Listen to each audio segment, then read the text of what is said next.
Bismillah, Assalamualaikum. Selamat datang kembali di Fakta Sejarah. Kita lanjut, Kutukan Sewu Lelembut Part 2, Desa Windu Alit dari Mas Dioseta. Makam itu adalah tempat pertama kali Danan bertemu sosok Eyang Widarpa. Seseorang sudah merusaknya. Mereka mengincar peninggalan-peninggalan zaman kerajaan untuk dibangkitkan kembali. Ini dia selengkapnya di Fakta Sejarah.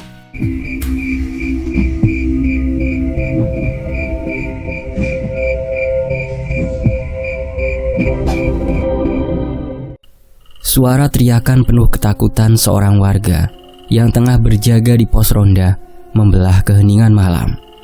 Longsor! Tanah longsor! Matanya memerah, menahan kantuk, sontak membelalak ketika mendengar suara gemuruh dari bukit. Dan rupanya berasal dari bebatuan yang jatuh. Ia segera meraih kentongan dan berlari melintasi jalan setapak desa untuk memberitahu warga. Tok tok tok tok tok tok. Longsor! Tanah longsor! Bangun! Selamatkan diri! Teriakan lantang itu langsung membuat warga lainnya yang tengah tertidur bangun untuk lantas keluar rumah masing-masing dan melihat situasi. Mereka pun mendengar gemuruh batu semakin besar, lalu segera membangunkan keluarganya untuk segera menyelamatkan diri. Semua orang berteriak panik. Lari! Cepat lari! Nak, bangun nak! Ibu! Hanya dalam hitungan menit, warga desa berhamburan meninggalkan rumah mereka tanpa lagi memikirkan benda berharga. Sebab bersamaan dengan itu, ombak tanah longsor ibarat lautan meteor yang menimpa rumah-rumah. Hanya dalam hitungan jam, sebagian besar pemukiman warga sudah rata dengan tanah. Suara tangis dan teriakan pecah karena banyak warga yang tak menemukan anggota keluarganya. Tak ada yang bisa disalahkan dan tak ada yang bisa dituntut pertanggungjawaban. Mereka hanya bisa pasrah, menanti bantuan dari perangkat desa, sembari berharap masih ada keajaiban yang menyelamatkan anggota keluarga yang tercerai-berai. Setelah bencana, para warga berkumpul di balai desa. Dibangun tenda darurat untuk mereka mengungsi sementara. Malam terasa panjang dan dingin. Trauma terekam begitu nyata di mata warga desa. Mereka berkumpul dan saling menguatkan. Ular besar! Aku melihat ular besar turun bareng tanah yang longsor itu, ucap seseorang warga yang membalut dirinya dengan selimut. Matanya menerawang jauh, mengamati reruntuhan rumah yang berjarak tak kurang dari 100 meter. Tubuhnya gemetar. Iya, aku juga melihat, tapi tidak gitu jelas. Kayak ular jadi-jadian, balas warga lain di sebelahnya. Desas-desus dari dua warga perihal hal di luar nalar itu lantas menggurita ke telinga warga lainnya. Tak banyak mata yang melihatnya, tapi tak juga ada bantahan. Posko pengungsian yang dipenuhi suara muram pun semakin diliputi keresahan. Seolah bencana yang menimpa bukan murni berasal dari alam. Terlebih setelah keadaan mulai tenang, ada seorang pemuda yang menyusuri lokasi longsor di kaki bukit untuk memeriksa keadaan rumahnya. Bermodal senter, ia menampaki langkah demi langkah reruntuhan. Tapi yang ia temukan justru sesuatu yang tak pernah terduga. Selain reruntuhan tanah dan batu, ditemukan pula bongkahan candi di lokasi terdampak longsor. Pemuda itu lantas menghampiri petugas desa dan melaporkannya. Temuan janggal tersebut sontak bikin geger warga. Mendengar adanya candi di lokasi longsor, membuat warga lain berbondong-bondong mendatangi reruntuhan yang muncul setelah tanah bukit terkikis. Mereka tak hanya menemukan candi, tapi juga sebuah kompleks dengan bangunan menyerupai candi yang besar di sana. Beberapa sudah menjadi reruntuhan, sementara beberapa masih berdiri dengan kokoh. Di sisi lain, hampir setengah hari warga menelusuri bangunan candi itu sebelum informasi tiba ke pihak berwajib.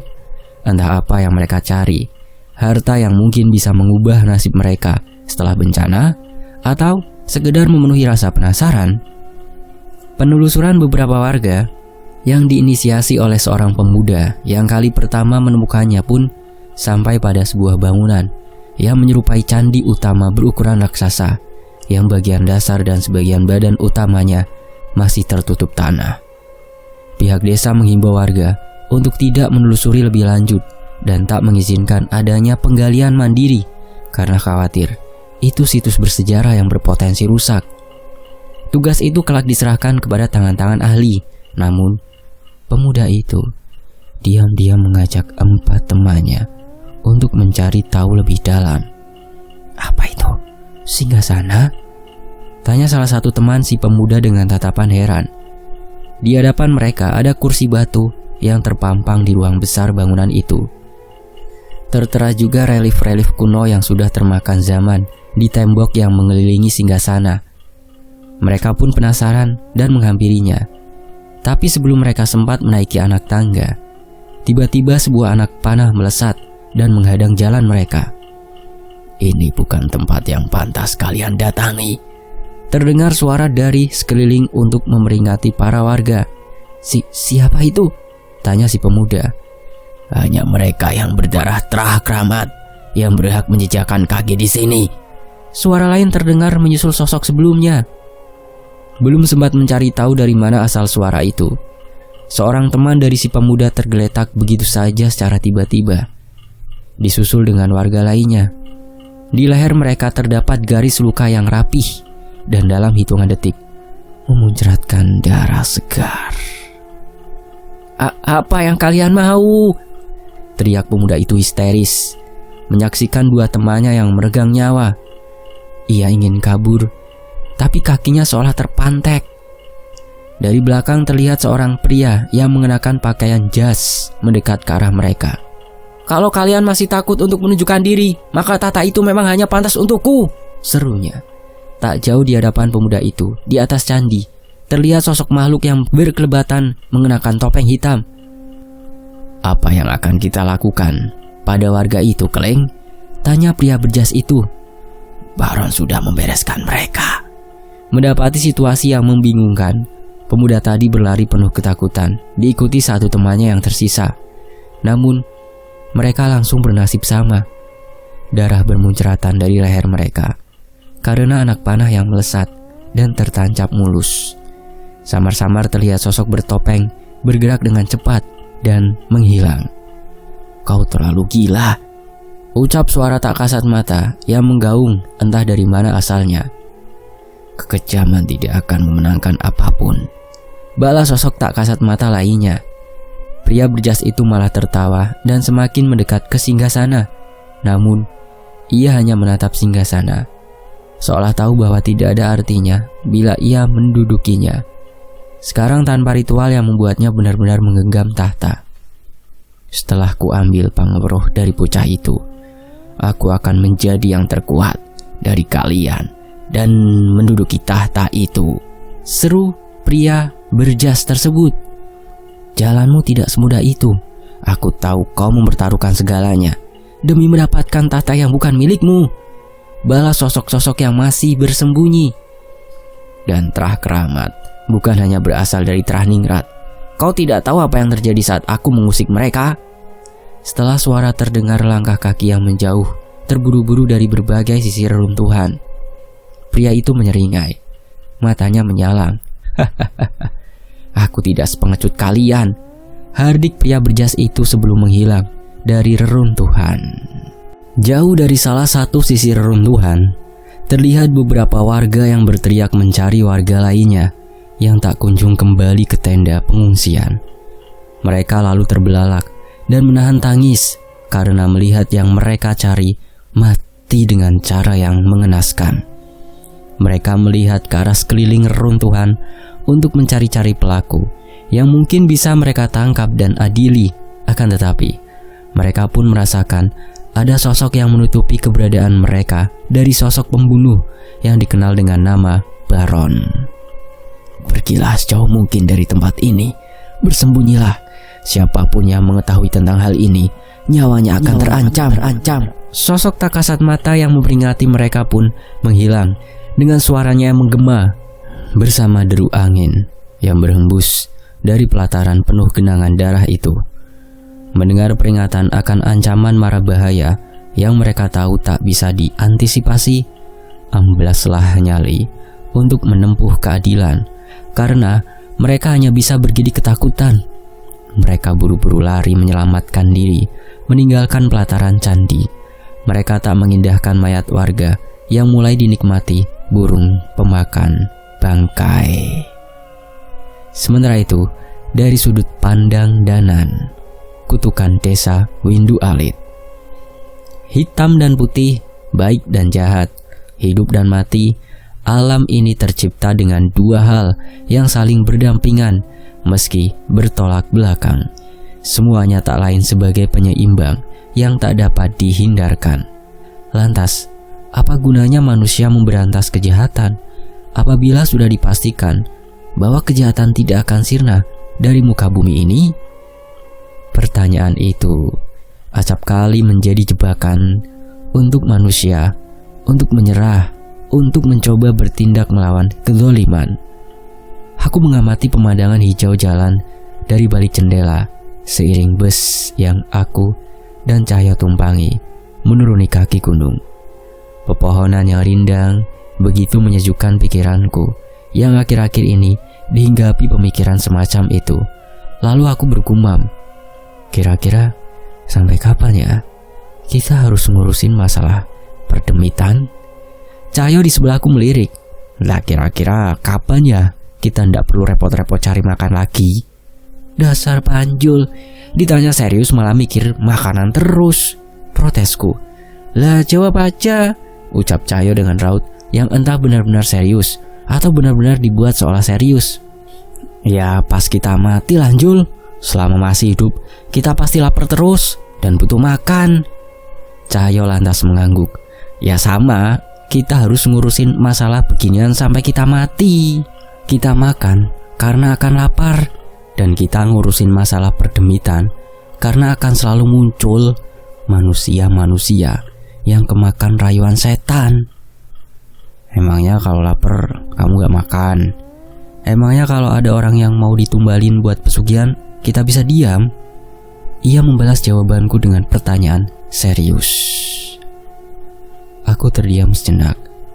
Tak kusangka Cahyo tidak ragu dan tidak mengeluh atas bahaya yang ia rasakan selama ini dan kedepannya. Padahal dipikir-pikir kami tidak ada kewajiban untuk melakukannya. Aku memegang dahi Cahyo. Ia pun mengenyitkan dahinya dan menyingkirkan tanganku dari dahinya. Ngapain sih Nan? Nggak demam kan Jul?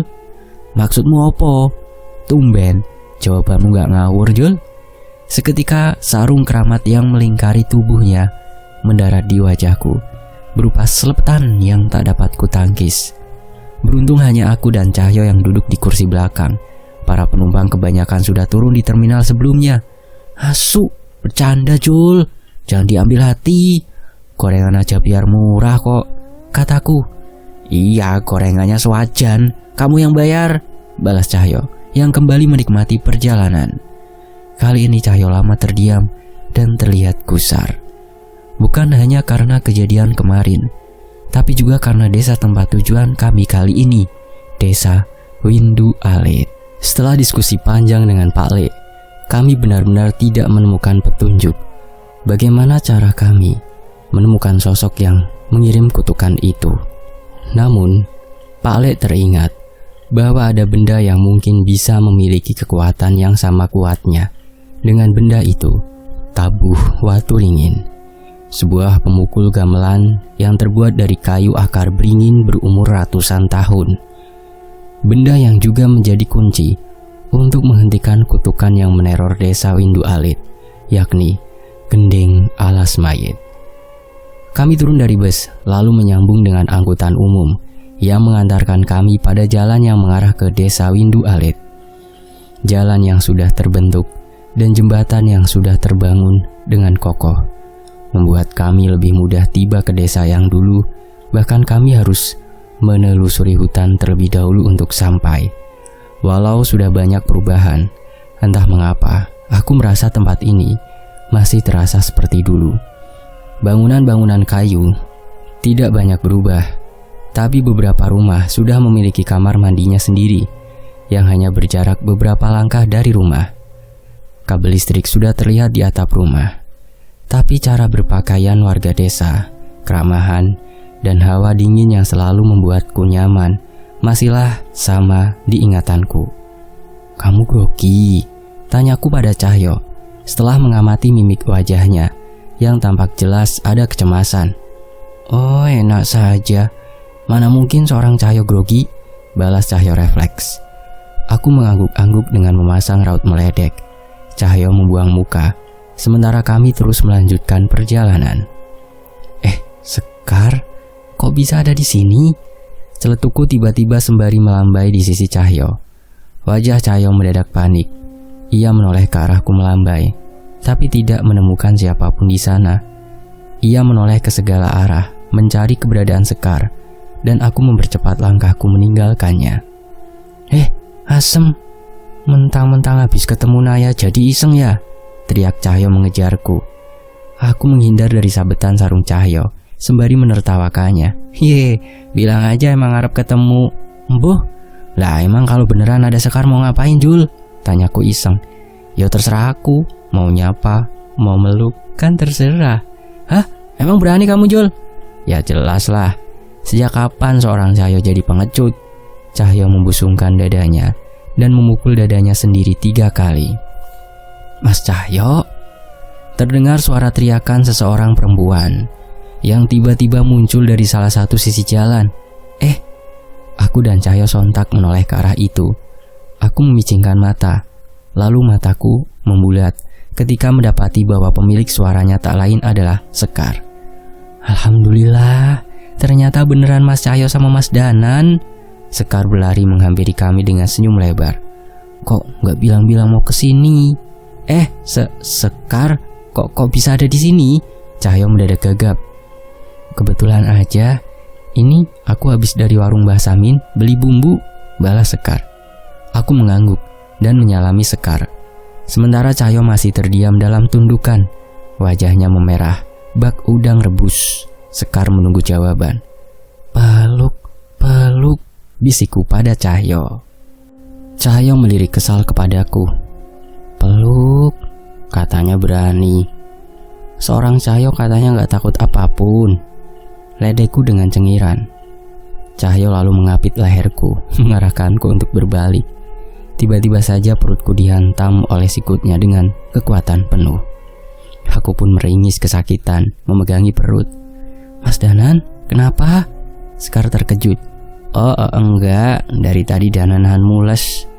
Kita ke rumah aja yuk, kasihan Danan," balas Cahyo dengan senyum puas. Aku memelototi Cahyo, dan ia membalas menutupi wajahku dengan sarungnya. "Tak balas Kwenjul," ucapku pada Cahyo. Sekar masih memandangiku heran, tapi Cahyo segera mengajak gadis itu berjalan, meninggalkanku yang masih memegangi perut. Aku pun terbatuk sedikit dan mengekori mereka. Firasatku mengatakan, kedatangan kami kali ini akan berhadapan dengan musuh yang lebih besar. Singkat cerita, kami sampai di rumah Sekar dengan Pak Sardi yang sedang bersantai di teras rumahnya bersama secangkir kopi. Saat mengetahui kedatangan kami, ia segera berdiri dan memastikan pandangannya. "Sekar, itu Danan sama Cahyo?" tanya Pak Sardi. "Iya Pak, kaget kan? Tadi kami papasan di depan gang warung Mbah Samiin," balas Sekar. "Walah, ayo masuk, monggo," sambut Pak Sardi. "Bu, ada tamu istimewa," teriaknya. Ibu Sekar pun keluar menyambut kami, lalu hendak mempersiapkan suguhan. Aku lantas merasa tak enak. "Ya ampun, gak usah repot-repot Bu," ucap Cahyo. "Iya Bu, gak usah repot-repot. Pisang sama singkong goreng cocok Bu, tambahku," Cahyo menyenggolku. Yang sopan kamu Nan. Luluh, gantian, tak wakilkan isi hatimu." "Ya emang gak mau?" tanyaku cengesan. Cahyo berbisik, "Ya mau, tapi rumah calon mertua nih, agak diperhalus dikit." Aku membentuk simbol oke di tanganku, memberikan kode bahwa aku mengerti maksudnya. Ibu Sekar tersenyum sembari geleng-geleng melihat tingkah kami. "Rumah apa Mas?" Sekar mencoba memperjelas apa yang ia dengar dari ucapan Cahyo. Enggak apa-apa kok Sekar. Itu Mas bawain bakpia oleh-oleh dari bule. Dibawa masuk aja, balas Cahyo mengalihkan pembicaraan. Wah, repot-repot Mas. Sekar memberikan seulas senyum manis. Enggak kok, bule yang repot. Mas cuma nganter saja. Cahyo membalas senyum itu. Pak Sandi berdehem. Aku cekikikan melihat Cahyo yang mendadak salah tingkah mendapati deheman itu. Menikmati raut salah tingkahnya, benar-benar menggelitik urat ketawa. Wajahnya tampak bodoh sekali, dan aku berusaha menahan diri untuk tidak meledeknya lagi. Mas Danan, katanya mules. Kamar mandinya kosong kok, ucap Sekar. Iya ya, enggak Sekar. Mulesnya udah hilang, balasku kikuk sembari menggaruk rambut yang tidak gatal. Iya apa enggak nih, jadi orang mbok coplin plan. Cahyo berusaha meledekku. Enggak, balasku kecut sambil melirik Cahyo. Ia pun menahan tawa seolah merasa menang dariku. Cukup banyak waktu yang kami gunakan untuk berbincang mengenai banyak hal. Sebagian besarnya tentang bagaimana desa Windu Alit yang berkembang cukup pesat daripada desa-desa lainnya. Ditemani bakpia dan pisang goreng, Sekar menjelaskan. Ada yang bilang Pak Kades yang dulu sengaja mengisolir desa Windu Alit dengan maksud agar tidak ada yang mengganggu rencana ritualnya. Benar, setelah saya komunikasikan di kabupaten, kami baru tahu ternyata Pak Kades sialan itu tidak pernah menerima tawaran fasilitas dari pemerintah, padahal sudah dianggarkan Mas. Makanya pasca kejadian itu, tidak butuh waktu lama desa ikut program pemerataan kesejahteraan. Tambah Pak Sardi. Senyumnya merkah walau matanya menyiratkan kenangan pahit mengenai kejadian silam. Aku mengangguk. Masih segar ingatanku mengingat bagaimana dulu sempat tinggal sementara di desa Windu Alit saat listrik belum masuk dan akses menuju desa harus melalui jalan setapak hutan yang motor pun sulit melaluinya. Kali ini jelas sudah berbeda. Sekarang anak desa sudah berani bermimpi besar Mas. Bahkan tidak sedikit yang merantau ke kota untuk sekolah dan kuliah. Pak Kades yang sekarang benar-benar memperhatikan kami dan selalu menghubungi pusat untuk meminta bantuan atau sekedar rekomendasi, jelas Pak Sardi. Di tengah perbincangan, Ibu Sekar menghampiri kami dan membawakan sebuah peti kayu. Aku agak kaget dengan yang Pak Sardi ucapkan setelahnya, seolah ia sudah tahu maksud kedatangan kami. Pak Sardi tersenyum menatapku. Kami kira benda ini sudah tidak akan digunakan lagi Mas Danan. Ia mengeluarkan tabuh pemukul gong dari peti tersebut dan sebuah gong kecil yang disimpan menjadi satu. Tabuh waringin. Mungkin sekarang kami bisa menyebutnya sebagai sebuah pusaka. Sebuah pemukul gong yang menciptakan suara untuk menghalau kutukan gendeng alas mayit yang dulu menjadi petaka bagi desa Windu Alit. Benda ini disimpan oleh almarhum Ki Rusman Basukarna yang dulunya adalah penduduk desa ini yang akhirnya merantau. Kini tabuh waturingin disimpan oleh Pak Sardi sebagai pusaka desa, sekaligus kenangan akan keberhasilan desa melewati masa-masa sulit itu. Kami boleh pinjam dulu ndak apa-apa Pak Sardi? Tanyaku meminta izin. Bawa saja Mas, saya lebih tenang dan merasa benda ini berada di tangan yang tepat. Apalagi Mas yang lebih membutuhkan, balas Pak Sardi. Tanpa ragu, aku pun menerima tabuh waturingin itu. Cahyo memasukkannya ke dalam tas. Kami berencana menginap 1 malam sebelum melanjutkan perjalanan kami, sembari menunggu petunjuk dari Pak Le. Mas Danan, Mas Cahyo, monggo istirahat saja dulu. Pasti capek kan perjalanan ke sini? Iya Pak, saya ingin rebahan aja, kataku. Kalau saya mau jalan-jalan sebentar, lihat desa sama Sekar, boleh Pak? Celetuk Cahyo tiba-tiba dan tanpa kusangka. Pak Sardi memandang Sekar dan Cahyo bergantian, seakan sama kagetnya denganku. Sementara aku menunggu jawaban dari Pak Sardi. Boleh, tapi tetap saya temani ya. Aku pun menahan tawa melihat raut kecewa Cahyo karena ia tak mungkin menolaknya. Di sisi lain, saat langit menjelang petang, ada beberapa pemuda yang mendatangi rumah Pak Sardi. Mereka dengan sopan memberi salam padaku yang baru saja mengenakan baju setelah membersihkan diri. Pak Sardi, Sekar, dan Cahyo sedang menikmati kacang rebus dan teh panas yang dibuatkan Ibu Sekar. "Ngapunten Pak Sardi, maaf kalau lancang," ucap seorang pemuda desa. Dari rautnya ia tampak sungkan mengutarakan maksudnya mendatangi kami. "Iyo Le, ada apa?" "Begini Pak, mumpung ada Mas Danan dan Mas Cahyo, boleh ndak kami minta tolong sebentar untuk memeriksa ke alas mayit?" ucapnya sopan. "Alas mayit?" Aku segera bertanya, "Memangnya ada apa dengan alas mayit, Mas?" Mereka pun menoleh ke arah Pak Sardi, seolah meminta perizinan beliau untuk bercerita. Tapi Pak Sardi lebih memilih untuk menceritakannya sendiri. "Kalian ingat di sana ada makam yang berumur ratusan tahun dan sudah ada sejak zaman kerajaan?" tanya Pak Sardi kepada aku dan Cahyo. Aku mengangguk. Di sanalah tempat pertama kali aku bertemu dengan sosok Eyang Widarpa sebelum saling mengenal. Pak Sardi bercerita bahwa ada beberapa makam yang tampak aneh. Ada yang terbuka begitu saja, seperti dibongkar. Ada yang melihat makam itu terbakar. Bahkan ada yang melihat makam yang menyala terang pada suatu malam. Biar bagaimanapun, Pak Sardi dan warga desa harus mencari tahu penyebabnya sebagai antisipasi kalau ada kejadian buruk lagi yang terjadi. Namun, mereka tetap tidak mendapat petunjuk secuil pun atas apa yang terjadi dengan makam-makam itu. "Kami takut adanya pencurian jenazah, Mas. Terlebih, kalau jasad-jasad yang dikeramatkan malah digunakan oleh oknum untuk ilmu hitam yang mungkin tujuannya mencelakai," jelas Pak Sardi. Aku dan Cahyo saling bertatapan. Kami pun memiliki ketakutan akan kemungkinan yang sama. Tidak menutup kemungkinan bahwa makam keramat seperti itu mungkin saja menyimpan pusaka pemiliknya yang dikubur bersamaan. "Itu terjadi begitu saja atau terlihat ada pemicunya, Pak?" tanyaku. Pak Sardi dan para pemuda itu saling bertatapan, seolah saling berusaha mengingat apa yang terjadi sebelumnya. Cukup lama sebelum terjadi keanehan pada makam, warga sempat melihat ada orang asing yang memasuki hutan tanpa izin atau sekedar menyapa warga. Tapi kami tidak bisa memastikan apakah dialah penyebabnya, jawab Pak Sardi.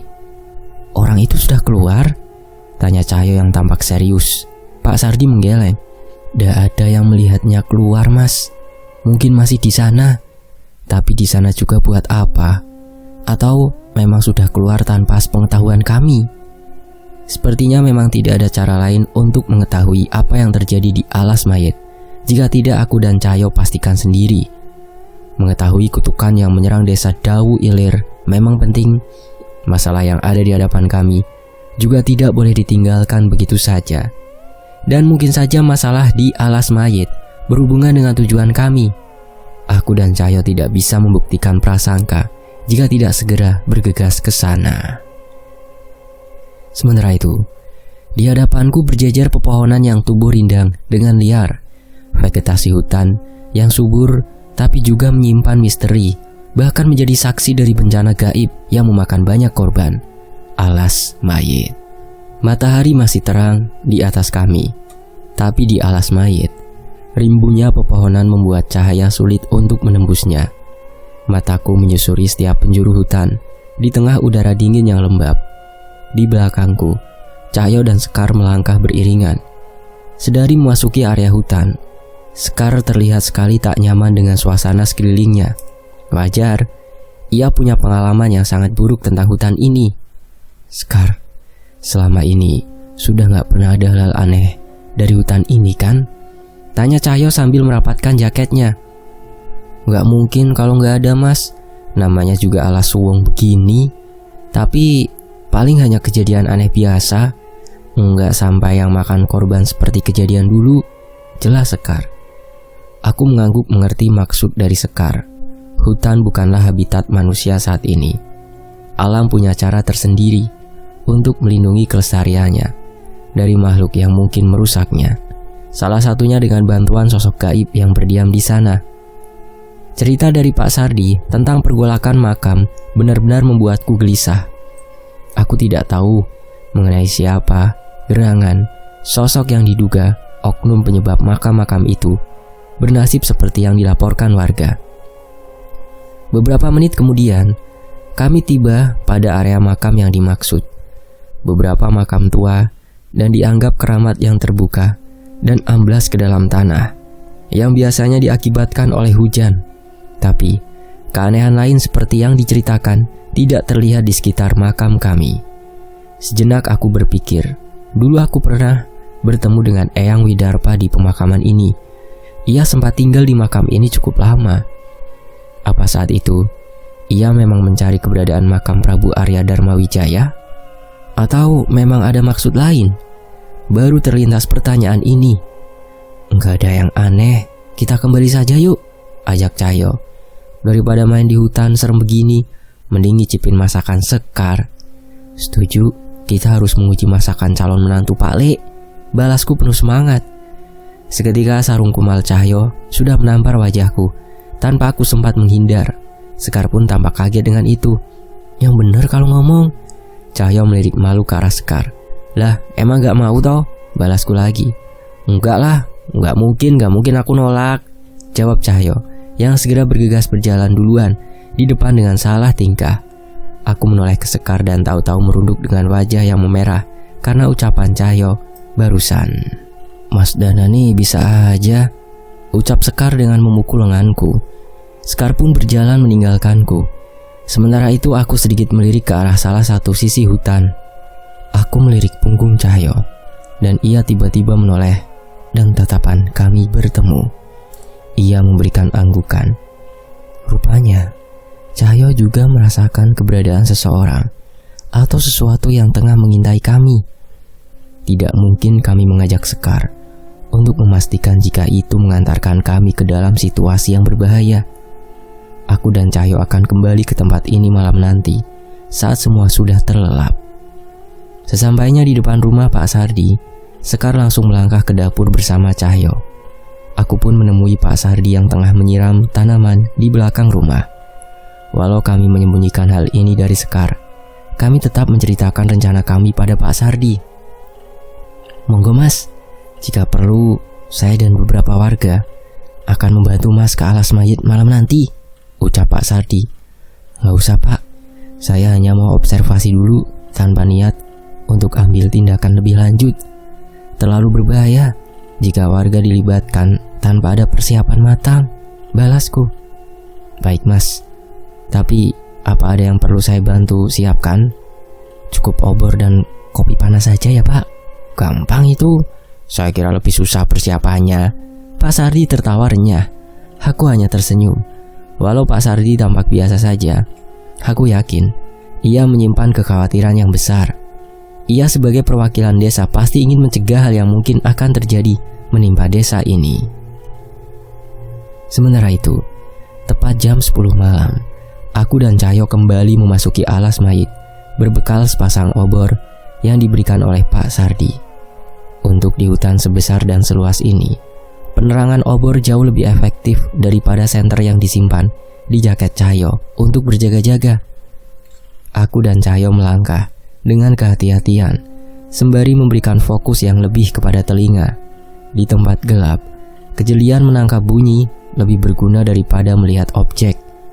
Langkah kami terus masuk ke dalam hutan, hingga tiba di area pemakaman. Di bawah pohon yang menjadi semacam penanda batas area, aku ternganga. Benar ucapan Pak Sardi, memang ada keanehan di makam-makam itu.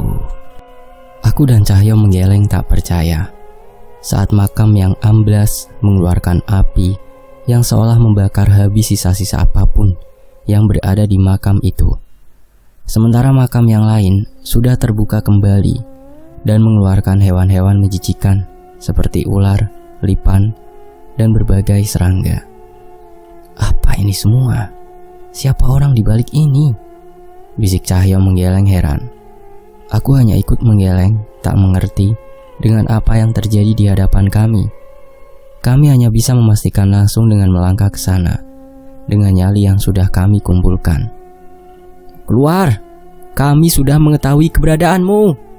teriakku pada sosok yang bersembunyi di gelapnya hutan itu. Sayangnya, bukannya menampakkan diri, sosok itu malah melesat pergi dari balik pepohonan yang gelap gulita. Dari gerakannya yang gesit, kami tahu bahwa ia bukanlah manusia biasa.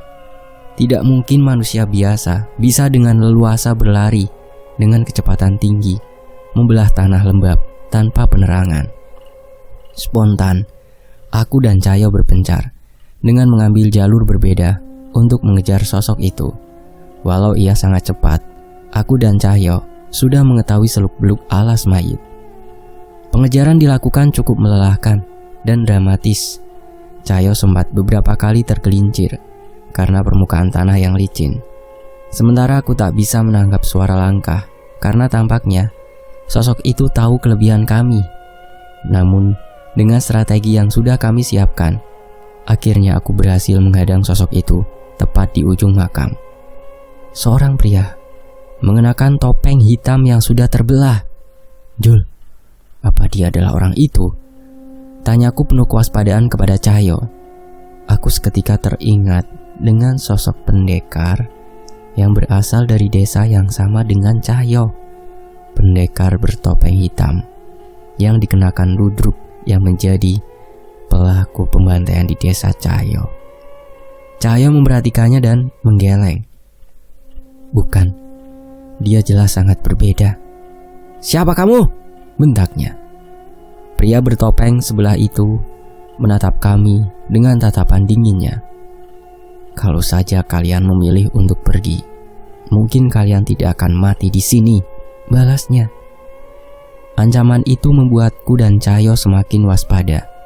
Itu sama saja menyatakan bahwa apa yang terjadi setelah ucapan itu adalah pertarungan. Tanpa sempat berkata, tiba-tiba sosok bertopeng sebelah itu sudah ada di belakangku dan bersiap menghantamkan tangannya di punggung leherku. "Danan, awas!" Dengan sigap aku berjongkok dan mengambil momentum melompat ke depan untuk menjauh darinya. Namun belum sempat aku menoleh, sosok itu sudah berada di atasku dan siap dengan tendangan yang ia arahkan ke punggungku. "Brak! Jangan lengah!" Cahyo menendang sosok itu tepat sebelum serangannya mengenai tubuhku. Aku selamat, tapi kecepatan orang itu benar-benar luar biasa. Fisiknya yang cukup berisi, memiliki kecerdasan yang hanya dimiliki oleh seseorang pemilik ilmu sifat. Kali ini, aku dan Cahyo yang bergantian menyerang sosok bertopeng hitam itu. Namun, dengan mudah, setiap serangan kami dapat dihindarinya dengan sempurna. "Jelas dia bukan pendekar biasa," ucapku. "Wonosuro!" seru Cahyo yang tak menahan kekuatannya lagi. Ia mengerahkan tenaga Wonosuro di kakinya untuk mengikuti kecepatan sosok bertopeng itu. Cahyo saling beradu serangan dengan sosok bertopeng, sementara aku berkonsentrasi mencari celah untuk menghujamkan keris raga Sukma. Boom! Blar! Terjadi benturan energi yang keras saat pukulan Cahyo dan sosok itu beradu. Aku menyusulnya agar tak memberi celah pada sosok bertopeng yang terpental itu. Namun, belum sempat aku mengenainya, sosok itu sudah menghilang di balik bayangan bersama sebuah pukulan dari belakang yang membuatku tersungkur ke tanah. "Danan!" Aku segera berguling menghindari serangan berikutnya dan menangkap lengan sosok bertopeng itu. Dengan cepat aku membalas serangannya dengan keris di genggamanku. Sialnya, seranganku hanya menggores bahu sosok itu sebelum ia dengan mudah melepaskan diri dan mundur ke kegelapan hutan. "Kejar!" teriakku yang segera direspon oleh Cahyo. Kami pun mencabut obor kami dan mengikuti kemana arah sosok itu pergi. Suara gemerisik dedaunan dan ranting-ranting yang patah terdengar bersahutan dengan langkah yang melesat. Gerakannya begitu cepat dan sulit kami imbangi. Namun, belum sempat kami mengejarnya lebih dekat, tiba-tiba tercium bau aneh dari salah satu sisi hutan. Asal bau itu berada dari arah sosok itu pergi, tapi instingku dan Cahyo mengarahkan kami untuk berhenti dan lebih memperhatikan asal bau aneh itu. Ini nggak salah lagi, Nan. Cahyo panik. Benar, ini bau jenazah yang hampir membusuk. Kami pun memutuskan menghentikan pengejaran dan berlari mengikuti asal bau yang sangat menyengat. Benar saja, satu sisi alas mayit sudah benar-benar berubah. Sisi hutan itu disulap menjadi gunungan jenazah. Apa-apaan ini? Cahyo terbelalak menyaksikan pemandangan yang sungguh di hadapan mata kami. Apa ini ulah orang itu? Aku hanya bisa mengacuhkan pertanyaan Cahyo sembari memikirkan semua kemungkinan yang ada. Aku tahu hutan ini disebut alas mayit, tapi bukan berarti harus seperti ini. Balasku sembari mengepalkan tangan. Aku benar-benar mencoba menahan amarah yang bercampur dengan rasa mual yang datang bersamaan. Bagaimana tidak? Di hadapan kami terlihat beberapa kayu yang ditumpuk menyerupai keranda sederhana. Di tengah-tengahnya bertumpuk mayat-mayat yang keadaannya jauh lebih mengenaskan. Kami mengelilingi tempat itu dan memeriksa satu persatu mayat yang terbaring. Beruntung, tidak ada satupun dari mereka yang kukenal dan aku yakin bukan berasal dari desa Windu Alit. Benda ini apa, Nan? Cahyo mengangkat beberapa benda yang diletakkan di balik mayat-mayat yang ditidurkan di atas kayu. Aku mendekatinya dan menemui beberapa macam benda. Tulang belulang, pusaka, tengkorak, dan benda-benda yang seharusnya berada di dalam makam. Aku mencoba membagi dugaanku pada Cahyo yang sepertinya menyimpulkan hal yang sama. Untuk ritual. Tapi untuk apa? Kalian sudah melihat terlalu banyak. Seru seseorang dengan berang. Brak! Tiba-tiba Cahyo terpental hingga menabrak sebuah pohon. Terlihat sosok itu muncul lagi dengan menggenggam sebuah pisau dan bersiap menghujamkan ke jantung Cahyo. Sebelum itu terjadi, aku melemparkan keris raga sukma ke arahnya yang dengan mudah dapat sosok itu hindari. Setidaknya aku bisa memberi waktu untuk Cahyo bangkit dan melarikan diri. Sosok bertopeng itu mengejar Cahyo, sementara aku menarik kembali keris raga sukma, bersiap untuk serangan berikutnya. Siapa mayat-mayat ini? Tanya Cahyo yang menghentikan larinya. Ia benar-benar tampak geram. Bukan urusanmu, balas sosok itu dingin. Sayangnya, Cahyo sudah terlanjur marah. Ia mengalirkan kekuatan Wonosuro di telapak kakinya dan menghujamkan ke tanah tepat saat sosok bertopeng sebelah itu memijakkan kakinya. Sosok itu kehilangan pijakannya dan tersungkur di tanah. Tepat saat Cahyo hendak menyusulkan serangannya pada sosok yang tengah lengah itu, tiba-tiba saja, terang! Kerisku menahan sebuah pisau yang hampir membelah leherku dari belakang. Bagaimana kau bisa tahu? Aku terbelalak. Sosok bertopeng sebelah itu berada tepat di belakangku. Ia mengunci ruang gerakku dan aku melompat mendekat ke arah Cahyo untuk saling memunggungi. Kami berbagi fokus dan energi, bukan tanpa alasan. Di hadapan kami ada dua sosok makhluk bertopeng sebelah. Ada dua? Ucap Cahyo bingung sekaligus waspada. Aku mengangguk. Dia tidak hanya cepat. Alasan kita tidak bisa mengikuti kecepatannya karena mereka ada dua orang. Dua sosok bertopeng sebelah itu pun tak lagi menyembunyikan keberadaannya. Kini, mereka saling mendekat dan sulit sekali untuk dibedakan. Aku sempat melukai salah satunya. Dan yang ingin menusukmu dengan pisau itu bukan dia. Dari situ aku segera sadar bahwa ada sosok lain dengan wujud serupa. Jelasku pada Cahyo. Sosok bertopeng sebelah itu melihat darah dari goresan luka di bahunya yang memang tak seberapa. Anehnya, seketika muncul luka serupa di bahu kembarannya. Sosok itu seolah benar-benar menyerupai wujud lainnya menjadi satu kesatuan. Hebat. Jarang ada yang bisa membongkar ilmuku dalam kegelapan malam. Tapi ada satu kesalahan besar dalam ucapanmu, kata salah satu sosok bertopeng. Dan satunya lagi berucap, kami tidak berdua, kami satu. Ucap mereka berbarengan. Aku tidak langsung mengerti dengan apa yang mereka katakan. Kedua sosok di hadapan kami mengaku sebagai satu orang. Membelah diri itu mustahil.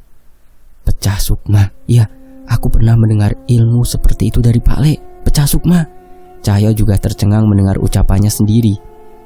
Ia tampaknya mengingat sebuah ilmu sakral dan langka yang mustahil manusia biasa bisa dipelajari. Pecah sukma. Aku benar-benar tidak menyangka ilmu itu benar-benar ada dan berhadapan dengan sosok yang memilikinya. Lalu bagaimana sosok itu bisa mengendalikan kesadaran lain dalam wujud yang lebih dari satu? Belum sempat kami menghilangkan kebingungan, kedua sosok bertopeng itu mulai menyerang kami secara membabi buta. Kerisku saling beradu dengan pisaunya, sementara Cahyo dengan susah payah menghalau serangan serupa dari sosok itu. Sayangnya, walau sudah berusaha mengimbangi, berbagai luka sayatan tercipta di tubuh kami yang tak mampu mengikuti kecepatan tinggi kedua sosok itu.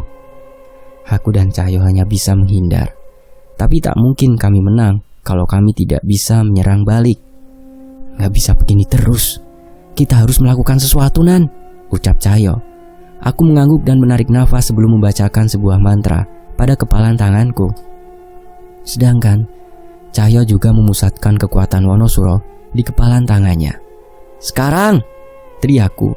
Kami lantas menerjang kedua sosok itu secara bersamaan. Aku dan Cahyo bertukar serangan. Cahyo menangkis serangan pisau dari sosok bertopeng pertama, sementara kerisku hendak beradu dengan sosok bertopeng yang menyerang Cahyo. Aku mengincar sosok kembarannya yang berada beberapa langkah dariku dengan melemparkan sebuah pukulan jarak jauh. Ajian lebur saketi. Kedua sosok itu terpental ke tanah karena seranganku. Aku langsung terengah-engah setelah mengerahkan semua kekuatan pada pukulan itu. Darah bermunceratan dari mulut sosok bertopeng satunya. Mereka masih belum mampu untuk berdiri. Ajian lebur saketi, sudah kuduga kalian bukan orang biasa. Dari terah mana kalian? Tanya sosok bertopeng yang batuk darah. Terah kami bukan urusanmu, tapi semua perbuatanmu itu urusan kami. Kau harus bertanggung jawab, teriakku tegas. Jangan naif. Kalian pasti juga menggunakan segala cara untuk mendapatkan tahta itu. Sayangnya, singgasana tahta itu akan menjadi milik Tuhan kami, dan kutukan terkuat keluarga Ningrat akan berada di tangan kami. Tahta, kutukan, apa yang sosok itu maksud? Ia menyebutkan tentang keluarga Ningrat yang tak ku mengerti. Daran, awas! Cahyo menendangku hingga terpental, dan sebuah pisau menghujam bahu Cahyo untuk melindungiku yang tengah lengah. Cahyo! Aku panik. Aku menoleh ke arah kedua sosok bertopeng yang masih tak berdaya di tanah. Tapi aku tidak menyangka dengan keberadaan sosok ketiga yang menyerangku tiba-tiba itu. Sekali lagi, sosok itu mengarahkan pisaunya ke arah Cahyo. Kali ini aku melesat menghindarinya dan memberi waktu pada Cahyo untuk berpindah. Aku gak apa-apa, fokus Nan, seru Cahyo yang memegangi pundaknya, berusaha menghentikan pendarahan. Keluarga Ningrat? Berarti kalian ada hubungannya dengan kutukan Jengges di desa Dawu Ilir? Tanyaku geram. Jengges? Ternyata kalian sudah berurusan dengan tuan kami, jawabnya dengan jumawa. Berarti itu benar. Aku memastikan sekali lagi. Lihatlah mayat-mayat ini.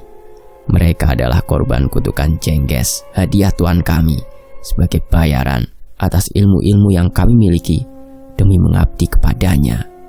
Sosok itu tertawa penuh kepuasan.